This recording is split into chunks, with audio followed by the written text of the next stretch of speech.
নবী বলে, আল্লাহর যেই বান্দা একাকী আল্লাহর জিকির করতে শুরু করে, অতঃপর জিকির করতে করতে চোখে পানি দিয়ে চোখ ভিজায়া ফেলে, গাল ভিজায়া ফেলে, তো আল্লাহ আরশে আজিম থেকে রাত্রি নিশীতের একাকী সেই বান্দা জিকিরকারীকে ডেকে বলে, শোন, তোরে না আমি কিয়ামতের দিন আমার পাশে রাখো,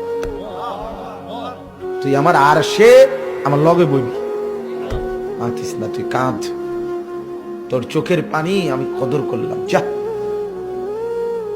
ইউযিল্লুহুমুল্লাহু ফি যিল্লি, আল্লাহ আরশের নিচে ছায়া দিবে আল্লাহর সেই বান্দাকে যে বান্দা একাকী আল্লাহর জিকির করে আর একাকী কাঁদে।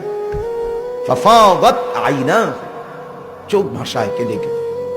আল্লাহ আমাকেই তৌফিক দান, আমাকেই তৌফিক দান। কানু কলিলাম মিনাল লাইলি মা ইয়াহজাউন, রাত্রি যারা কম ঘুমাতো আমার বন্দিগিতে রাত কাটিয়ে দিত।